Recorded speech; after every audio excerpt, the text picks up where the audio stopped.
guys, welcome back to James McSweeney's Gloves Off. Matter of fact, James McSweeney is here.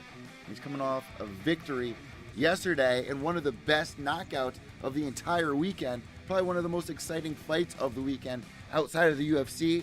And I think it was definitely something that we need to talk about before we even talk about anything else. So first off, what's going on, James? How are you doing after this victory right now? Yeah, I'm cool. It was nice. It was a good trip. I've been in Frankfurt all week and stayed in a small town called Grecium, just outside of Frankfurt. It's a really beautiful town, so it was nice to be here, get a bit climatized. The weather is completely different than I'm used to. It's very cold here right now, so, and of course, a big time difference. So I came out 6 days early, I think. I arrived on Monday. So, no, it was good. The show went very well. It was a really great show, a beautiful arena. I think they sold out at 7,000 people, but it was a more intimate arena where they had a lot of tables. So for kickboxing, especially, they had it was sold out, and it was very good because the whole event was raising money for a charity for a young child. Her name's Naomi. She's only a young little girl, 5 or 6 years old, and unfortunately very, very sick, and raising money to help her and her family get the treatment that she needs. And so it was an amazing thing. I'm very happy with Mixed Fight. They did a really good job, and they donated a lot of money to her charity to help her get the help that she needs and support the financial support her family needs to make sure that get what they need for her in the future. And it was a great night. The production was on point, and let me say this, man, even before you did the walkout, let's talk about just how calm and focused you were at the weigh-ins. Like the entire week, it seemed like you were just calm, cool, and collected. Is that something that you were really trying to focus on? Just like not worry about, trying to hype the fight. You just wanted to focus and, Yeah, just stay calm. To be honest, when I was younger, looking back now, I used to waste a lot of energy and, of course, take things very personally and so forth before a fight at the weigh-ins and, seeing your opponent and so. And to be honest, getting older and learning more about myself and more about the sport. And also, I have one of the best mental coaches in the world. I work with a guy called Elliot Rowe, and he's a sports hypnotherapist. He kind of saved my career about 5 or 6 years ago, and mentally been working with me for every fight ever since. What is that And to be honest, exactly, James? Like, I mean, a lot of fighters can fall victim to this. For me, everyone's different when they see a doctor or see a therapist or whatever it may be. But for me, it was like I was getting very used to fighting. I'd had so many fights, and I was just not getting complacent, but I just wasn't feeling the effects of the fight beforehand that I used to feel. And if I did, I would try to amp up the aggression or downplay the aggression or whatever I was trying to do. And I've had over 200 fights in my career. So it was getting to the point of where I wasn't feeling the butterflies anymore. And, I just wasn't in the right mental attribute. I was working my body completely great, but my mind wasn't being worked to the same level. And that was the problem. And I work with him on Skype. Basically, we used to work at his house before. He lives in Las Vegas when I lived in Vegas. And now I work with him on Skype. And we do a session a week. And pretty much he puts me, it's not like, it's not like hypnotherapy, but it's not like, like you see on TV, like you're going to run around quacking and being silly. It puts you in a very subconscious state. If I really wanted to, I could wake out of it, I'm sure. But it puts me in a very relaxed state of mind with breathing and different things that he talks me through until I'm completely relaxed and in a subconscious state. And then he just runs through scenario after scenario after scenario of the weigh-ins, backstage, before the fight, the walkout, during the fight, this round, that round. If this happens, what you're going to do. If this round happens, what you're going to do. And plays out pretty much every avenue until a positive one comes to light. And then you just consistently focus and refocus on the positive. And just getting to the age I'm at now, of all the fights I've had, I just found that I found my own way. It's not like I'm trying to copy anyone else like I used to, or I want to be like Mike Tyson. I want to be like him and everyone fear me. I want to be like this. I want to be like that.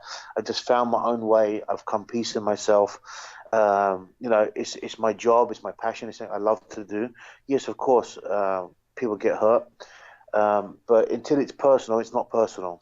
If that makes sense. I've heard of a fighter's doing this before in the past. One that would ring anybody's bell is GSP, I believe, does hypnotherapy before his fights. Especially, I think he started after the Matt Serra fight because I think he said the same thing. He was getting complacent, underestimating guys, or just getting, losing track of his way, and he needed some. So if you think about it from a standpoint of like, you know, the the the only function of the body is to carry the brain. And if you're consistently working the brain, you're consistently working the body, but not working the brain. It's like you're consistently polishing a car with no engine. So at the end of the day, yeah, the outside looks all polished and looks all great, but if you try to go in and start it up, it's not going to run because it has no engine or the engine's not firing properly. So you have to stay mechanically tuned, mentally and physically. Whereas a lot of fighters, when you're young, of course, you just want to go out there and train hard, hard, hard, hard, and do this and do the egotistical stuff. But, it's the stuff behind the scenes that really needs to be worked on. What wins a Formula One racing car? It's about the engine. And then when the engine's finally tuned and perfect, the dynamics of the vehicle after that comes into play, like the tires and the wind and all the other bits and pieces. But it all starts with the engines. And we do it as athletes. We do it the other way around. We work on only the physical side. And you think, oh, mental attribute comes from working hard or so forth. Then I'll get mentally strong. That's not the case. Oh, if I spar every day with good guys, it's not the case. Completely wrong. It's not the case at all. It can help, but it will not grow mental strength. And I actually did something on my Instagram the other day, on my Instagram TV, talking about mental attributes and strength, and just gave 3 or 4 minutes while my mind was fresh up talking about it. And I got a lot of good feedback from people I read or that saw it. And for me personally, I think it's very much helped my career. And the older I've got, like I said, the wiser I've got, and the more control I have over myself. So that helps. Well, you look at somebody like Conor McGregor who tries to get in people's heads, and it can definitely throw somebody's game off if they feed into the distractions or the insecurities of it all. How would you deal with somebody like Conor McGregor, though? Because I get worried when they say, Cowboy Cerrone versus Conor McGregor, because Cowboy is somebody that if you say boo to him, he feels some type of way about it. Well, Cowboy, I know Cowboy personally, and he's a man, but you know what? Cowboy's also matured as well. If you've seen a lot of lately with Cowboy, like a lot of guys at the weigh-ins have tried to bully him or tried to be stern with him, and he just kind of laughs and tips his hat and he goes about his way. And he's kind of changed that way as well. And that's come with age, and he's matured and he's experienced things in life as well that's probably helped him mature. I think if Cowboy was to go against someone like Conor, I don't think those would scratch on him. For me personally, it doesn't bother me. There's only a few small triggers in my life now that people would say or have to do for me to react, and that's only my family. So if they don't go down that road, I don't care, because to be honest, we're going to fight the next day anyway. So unless you make it personal and mention my family, then we're never going to have a problem on the day of the weigh-ins. So for me, I don't let it bother me. And you were like the Habib during the weigh-ins, where it was just like you were literally just so focused. I've never seen you that focused before, where it was just like you were just so calm at the weigh-ins and just like it felt right, man. So then when you had the walkout and everything, you're coming up. Like I said, the production is so good. The song's playing. What are you feeling in that moment right there before you make your walk to the ring? it's really funny, but I actually don't feel anything back there. But I'm actually a bit more of an actor when I'm coming out to fight. I'm actually just in my mind, just running over the scenario of the fight consistently. But of course, I'm there to put on a bit of a show as well. I want everyone to remember my fight. I want everyone to remember me when I enter the arena. I want everyone to stop what they're doing and a bit egotistical, but I want them all to look at me. I want their attention, and I want them to focus on what I'm doing. And you've come to watch fights, whether there was good fights before or bad fights before, whatever. I want my fight to be spoke about. Out of all the fights on the card, I want my fight to be spoke about. I want my entrance to be spoke about. I want everyone to remember the day they met me when I walk out to fight. And I think that's where the professionalism of being a martial artist and a little bit of the entertainment side of the sport comes into play. So for me personally, yeah, I listen to my music, it gets me in my place, it helps me, and then I focus on the visualization of every step closer to the ring, I get stronger. So it's funny. It's funny that you say that, because I've seen fighters grow in their careers where they have 2 fights, they get signed to Bellator, and they're learning like I need to get camera time. I need to take my time as I'm walking out there so people will notice me because at the end of the day for an event, what is it about you that's going to stand out when somebody goes back home? How are they going to remember you? And you see that with But well, that's the point. At the end of the day, you've got to stand out and you've got to make your mark, and you have to be yourself. But at the end of the day, people have paid their hard-earned good money. People save up for months and months on end. This may be the one time within 6 months they have their night out to have a good night and watch the fights and go out for drinks and dinner with their family or friends or whatever, and they pay and they save that money up. So without them we wouldn't have a career. So you've got to give them some entertainment too. You've got to give them something different. My own thing is just I like to stand out. I like to be different. I like to just do. I want them all when I come that I'm a serious person and I'm a serious fighter and I'm there to mean business, and I want to I want them all to feel that. So let's talk about the fight itself. You step in there. Was it what you were expecting? Was he better? Was he quicker than you were expecting? Because you were so light on your feet. You were an animal in there. So No, no, yeah, it was everything I expected and more. I mean, Daniel Ilonga for the MMA world or that don't know him. I mean, he's ranked number 3 in the world right now for Glory. He's fought he's a top, title contender top. for Glory. Yes. He's fought top guys across the board. He's fought Tyrone Spong. He's fought a number of high level K1 guys. He's had over 80 odd official K1 fights. I think another 50 or 60 Thai boxing fights on top. Extremely experienced, tough guy. And I knew, for me taking this fight, to be honest, I was in a no-lose situation because, of course, I believe in myself and I think I could win the fight. But whatever, let's say, went to decision and he beat me. Okay, I lost against the guy number 3 in the world. Was that on your mind in this fight? Like, I can't let this go to decision because I've been screwed before in the past. We always see how judges Yes. are. Yes, I don't. This year, more fights of mine have gone to judges, unfortunately, and unplanned, than probably the last 5 years of my career. And it's funny because my wife was talking about it before, that she got the message that she couldn't see it, she couldn't get the internet, and she got a message that I won the fight, but I won on points. It was a wrong message, and she was like, "Oh, I'm surprised because." It doesn't usually go his way on points. You have a hard time with points and so forth. But of course, it was a knockout. But yeah, no, I was really pissed off this year.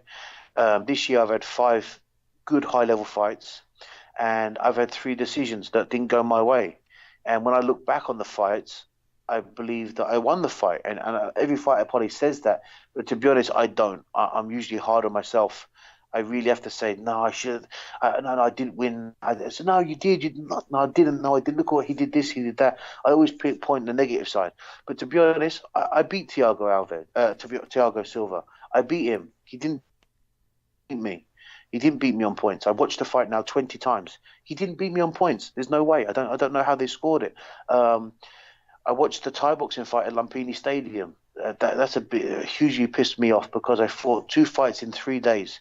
The other side of the world, which I shouldn't have done, but I did because the fight got pushed and I didn't want to cancel one fight and let the other fighter down. So I took 2 world title fights that both went the distance. So I did 3 5-minute rounds on Saturday, flew from Sweden on Sunday to Bangkok on Tuesday and fought on Tuesday night and did a whole 5-round, Lumpini title fight and went the distance yet again. And when I watched those 2 fights, I think I won them too. So I wasn't looking to go the fucking distance on this fight. I was, there's no way. Even knocking him down twice in the first round, I didn't seal my fate to think, okay, sit back and take your time and you'll win on points. Even though really I should because it's a 10-7 round. You can never guarantee nothing in this sport. Look at the Wilder and Fury fight. We just watched that, right? Yeah, last night. I mean, the judges need to be, I can't understand how they could even still be on the panel, how they're not held responsible. Well, I do feel like boxing has been corrupt in the last, decade because it always seems like if you were fighting somebody from outside the country, you definitely have an advantage there. Like, I feel like that's more so with boxing. But the thing is with boxing, it's been since day one. There's no other country like the night before boxing. They use the same judges in boxing that they use in MMA. right? The same judges, which is ludicrous. Basically in Las Vegas, the Nevada Athletic State Commission use the same kind of judges. They all use the same. So it's stupid that these guys have no background in either sport yet they can judge it. Second of all, in boxing, they're hired by the promoter. The night before the event of any boxing match, you can ask any high level coach, boxer. Freddie Roach told me this. And the night before, they all get invited for dinner. Look at one of the most expensive restaurants in town at the Staples Center, and you'll find all those judges. Who do you think fits that tab? The promoter for the event. Can you believe that? The promoter from that event buys all the judges dinner and drinks, everything the night before the event. Yeah, that should be illegal. That should not be allowed. Well, it would be highly illegal. Bribing. It's illegal, right?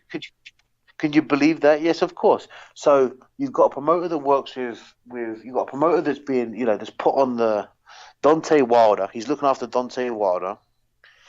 He's invited all the judges out, paid their flights first class, beautiful hotel, took them out for dinner, bought them a dinner, all their drinks, looked after to the hill. They work for him. It would never. Could you imagine anywhere else in the world, any other game where that would happen? The two biggest pay-per-views boxing has had in the last 2 years have been corrupt. That got to turn a lot of people off to boxing. Yeah, but the fact is, it gets unpunished, and it's just an underlay out there. I mean, I saw the highlights of the fight. He won 10 rounds, Fury. Like, people were saying, and Fury just outboxed him, which we knew he would. I had it like this way: if Wilder was going to win the fight, it had to be in the first 5 rounds by knockout. Mm-hmm. If he went past 5 rounds, in my opinion, I thought Wilder would get tired, and Tyson would then just jab the crap out of him and win every round. I knew he would outbox him. I knew he would outfootwork him. I knew he would outsmart him in the sweet science. That's what everyone was saying. It went to decision. But there was always this on edge. If he got caught, he'd get knocked out. But then, bang, he gets caught late into the fight. That only makes it a 10-8 round. He got up. He got back in the fight.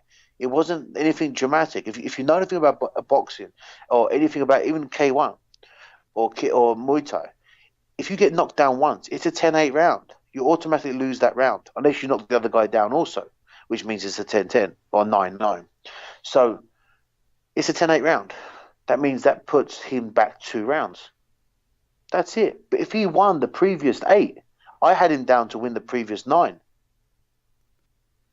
It literally seems like, honestly, after the layoff that he had, what was it, a couple of years since he had the Klitschko fight, and that was like in the middle of the day here on the East Coast. I remember watching it, and then he went in like this big depression. He won a bunch of shows, talked about it. It was such a great comeback story. He looked absolutely phenomenal in the fight.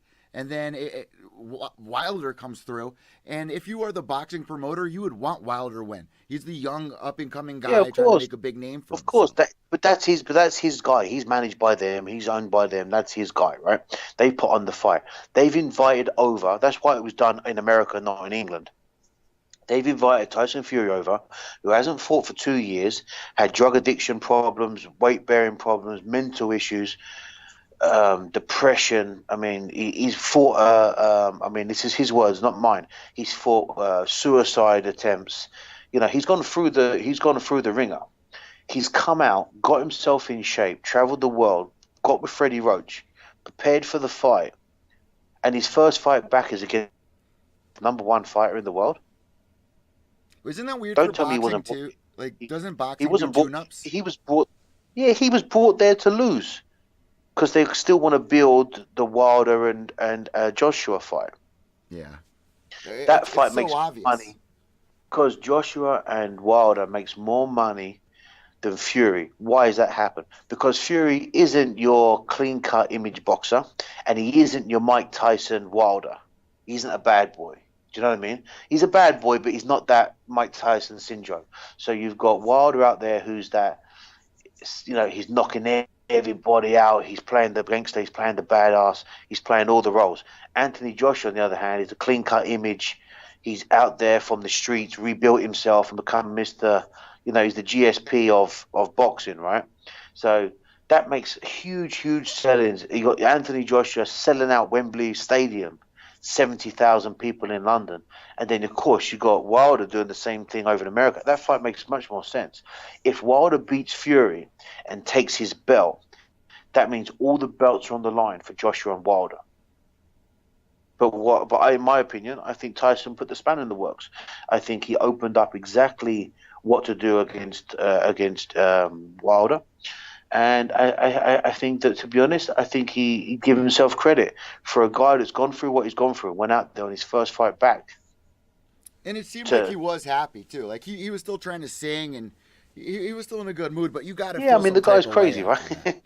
Yeah. Well, the guy's crazy, for sure. He's got to be disappointed. He knows he won the fight. But then again, he's not silly either, neither's his team. Everyone knows if you leave it down to the judges, you're playing roulette. And that's why last night, time again, this happened. That's why I was so excited last night when I got to see Shogun Rua go in there and just show everybody, like, listen, you got this young up-and-coming guy trying to make a name, which you actually fought Tai Tuivasa. You fought. Did you watch the fight? Right. I didn't get to see it because of the time zone difference. But to be honest, what happened was what I thought could happen, unless there be a huge kind of upset. I did think JDS was too much for Tai at his stage. I just think that there's this kind of thing. What they're doing is they're having their training camps at Tiger Muay Thai in Thailand. They're bringing all their team with them. They're having they're probably training very hard, but they're all training together. It's just it's just probably not enough for that level. It's just not enough for that level. And I think that if he got with a legitimate team, went to America, trained with some great gyms out in America like Black House or there's a number of gyms out there you can name. There's a bunch, Jackson's or whatever. It could really help him grow on the ground. It could really help him grow with his wrestling. I mean, he got caught and tagged and dropped, and he tried to recover. He got caught in a mount, and then that's when he really exposed that he didn't have much on the ground, because you could see. He wasn't looking for underhook. He wasn't trying to get off the hips. When I fought him, I knew that his groundwork wasn't his best, and it doesn't appear like it's grown. But then again, having beaten so many people standing up, that tends to be the case sometimes. You think that no one's going to ever get you down there, but he got knocked down there. He wasn't like he got taken down in wrestling. He got dropped, and then of course. It's hard to recover when you're there with someone experienced as JDS. JDS is one of the most experienced fighters there is in the heavyweight division. Don't forget, this guy was the number one fighter for a long time. Ton of experience. I saw him go 5 rounds with Kane, and I've never seen a tempo like that in my life. I think both on that day in Montreal, I was ringside, and I was at the fight cornering Matt Riddle, and it was a fight that I will never forget. That they went 5 rounds.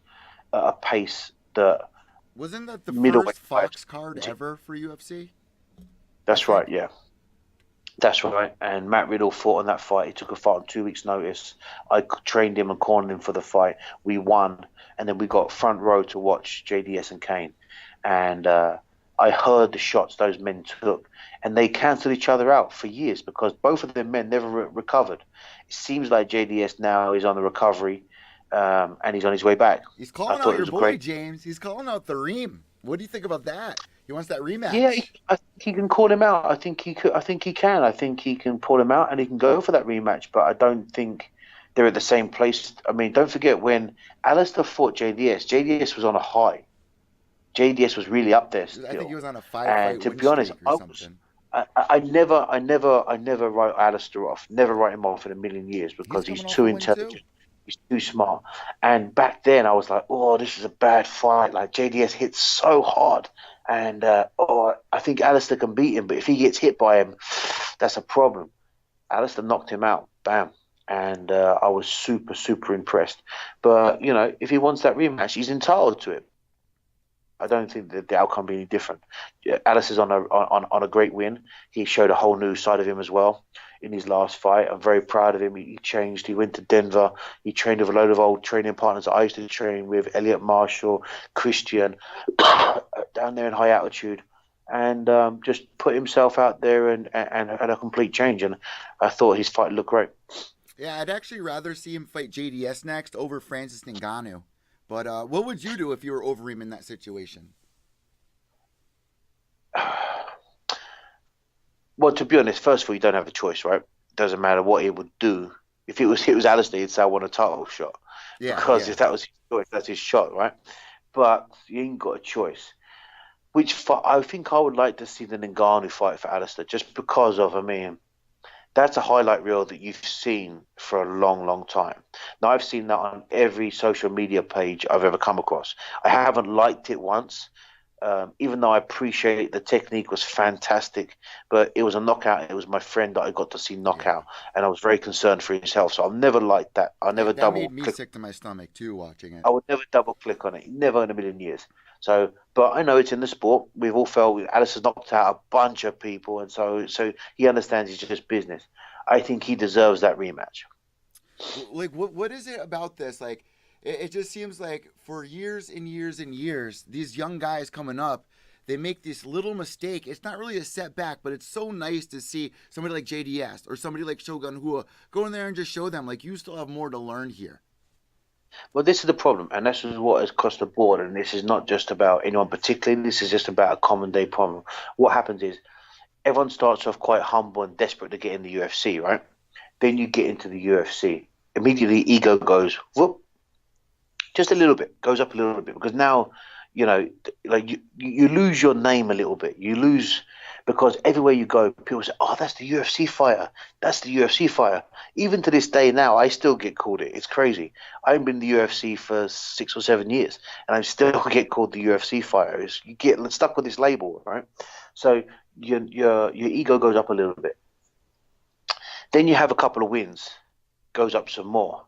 Then you beat someone that is your real test because your first couple of fights or whatever is like welcome to the UFC or whatever. Mine wasn't. I got Travis Brown, so that wasn't a welcome to the UFC. That was a I had a sticky road way in, but so that's what happens.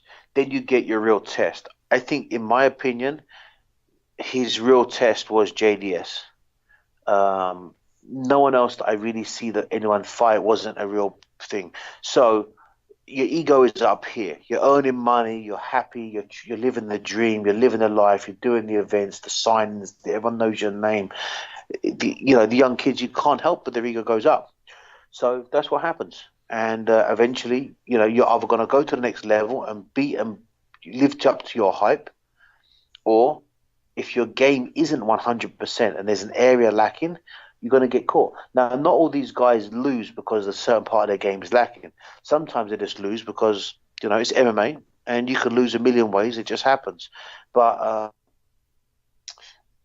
sometimes they get exposed. Like if their wrestling isn't good, they meet a wrestler, get taken down, and of course that gets exposed.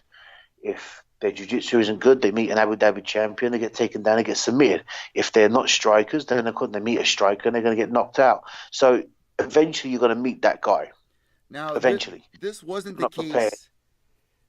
This wasn't the case the entire night because there was a young up and coming guy, and I believe his name was Justin Willis, who beat Mark Hunt in Mark Hunt's last fight ever inside the UFC. Now, James, what do you think he's going to do? Because he's not going to get signed back to the UFC. Is he going to go to ONE FC, Bellator? What do you think happens? He doesn't want to he doesn't want to be signed back to the UFC. Let's make that Yeah. clear. He's made that. I mean, I've spoke to him personally, and he doesn't want to be in the UFC. He just doesn't like. He's had enough. He doesn't like he thinks that the steroid abuse, or so I think with the Brock Lesnar situation, I think that caused a lot of problems for Mark. He was really didn't take that well, and I hope I'm not saying anything that he didn't, just said, but that's my intuition of what we spoke about. Yeah. But I think personally he'll go to Ryzen. I don't know, and that's a pure. I didn't even speak to him Oh, they about would go his nuts for him past, there. his business. Well, I think that's the most common, it's a thing. I mean, Bellator would take him at a shot. ONE FC would take him at a heartbeat. I think Ryzen will, just because of his K1 background in Japan, right? It makes much more sense.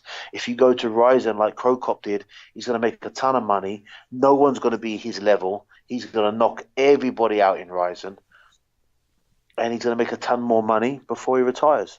And I wish him all the best. He's a great guy. Unfortunately, that is what Mark's issue was, and he did say that in a bunch of interviews, being like, look at the last couple of guys I fought. All of them have been tested dirty, between Frank Mir, Bigfoot, Brock Lesnar, and the Brock Lesnar thing was just the straw that broke the camel's back, because they really made exceptions for Brock Lesnar. What was bad about that was that he failed before the fight. They allowed him to fight still, and then he won, and then he didn't get his purse revoked. He didn't even get fined that way or whatever. He got suspended, but he was already leaving. He was already going back to WWE. Like, it was all dirty. It was all dirty. It was all done by pay-per-view. It was dirty. Mark called him out on it, and of course, he got a bit blackballed, and he didn't get treated with the respect he deserved. And I would take it personally too.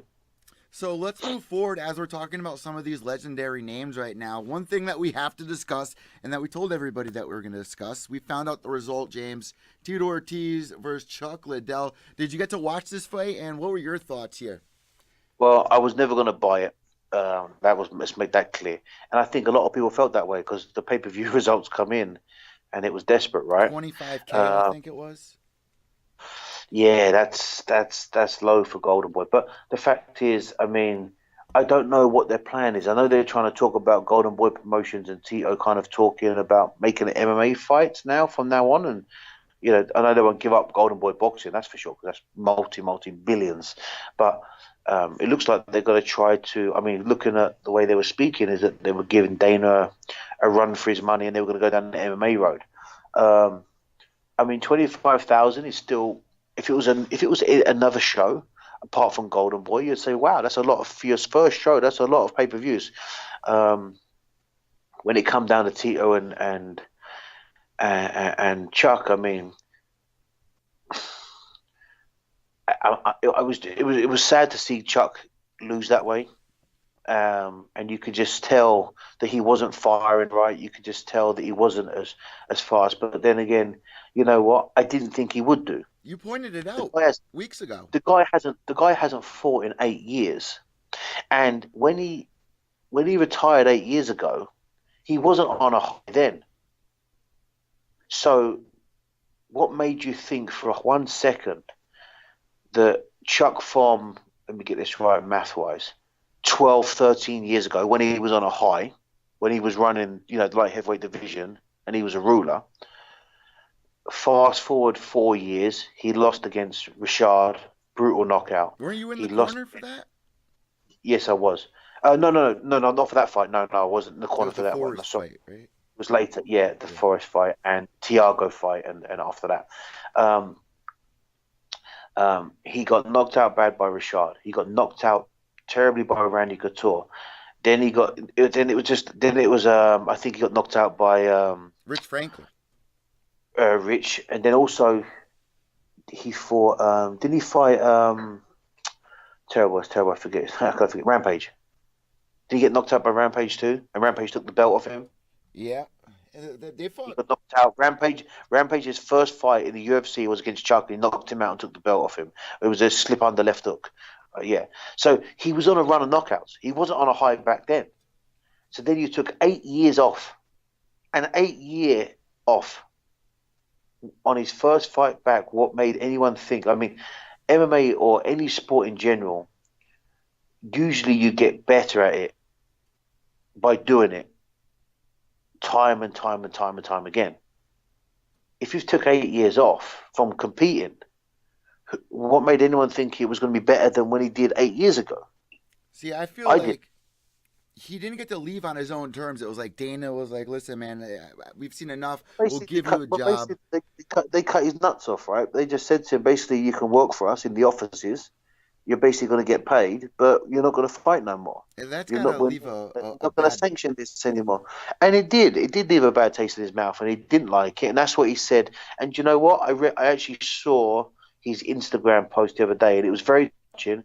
It was from the heart, and it made so much sense. People talking poorly of him, people talking bad of his performance, and so forth.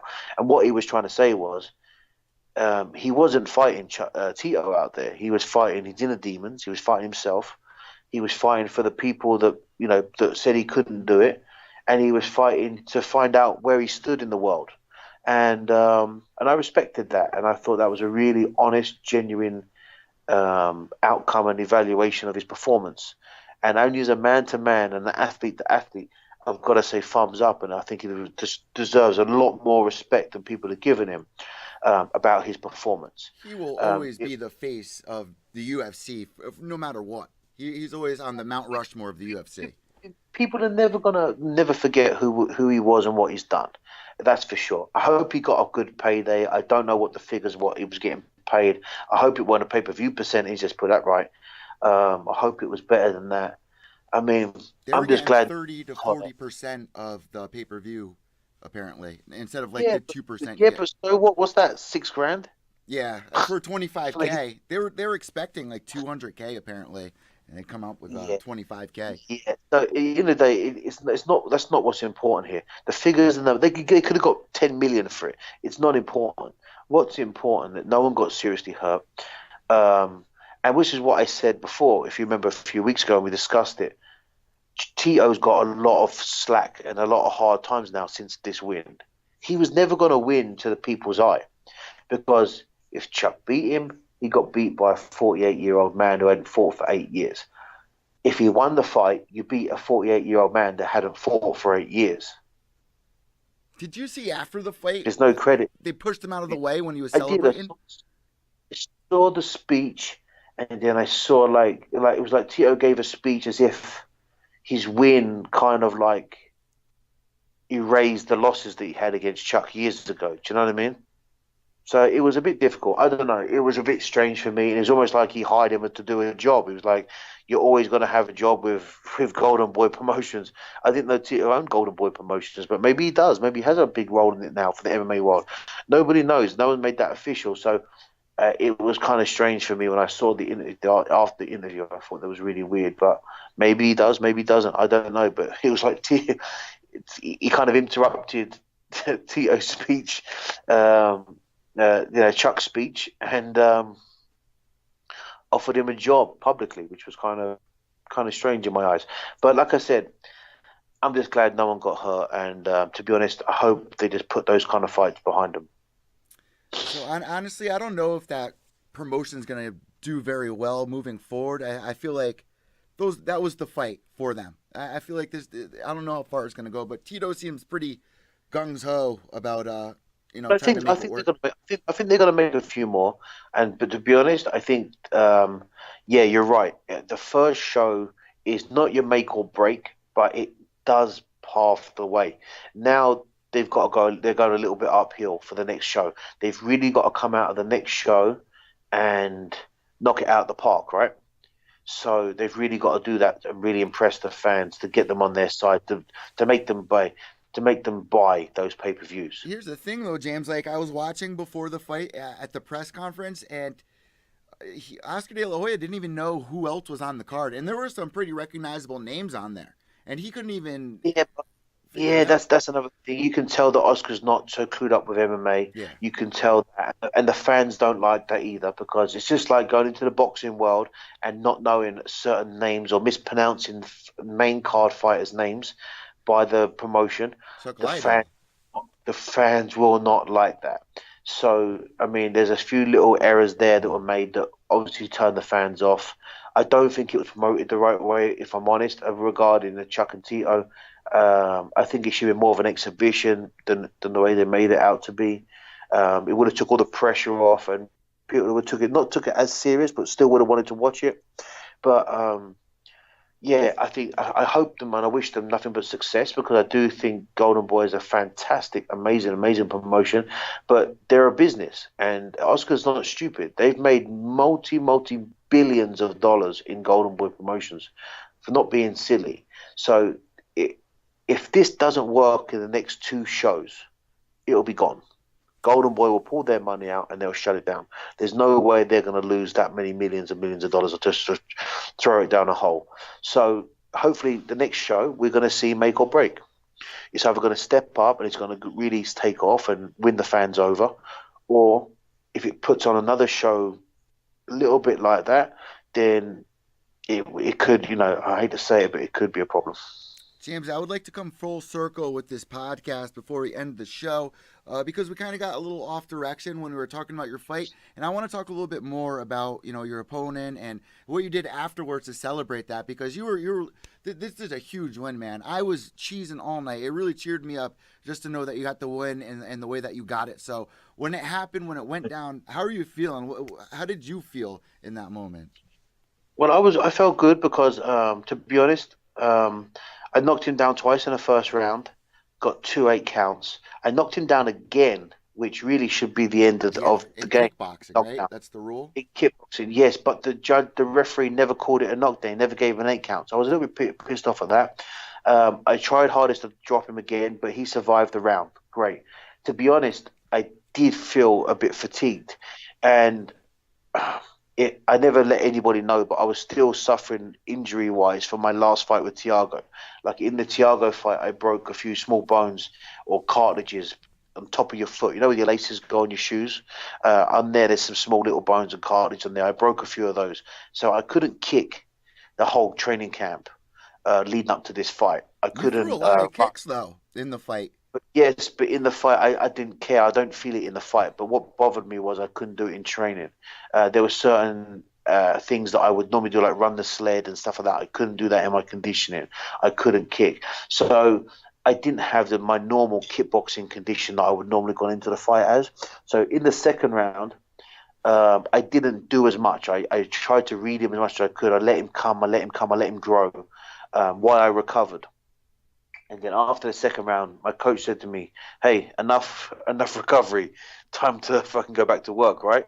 So I was like, yeah. You recovered? I said, yes, I've recovered. So he said, now we got to make the move. Make the move.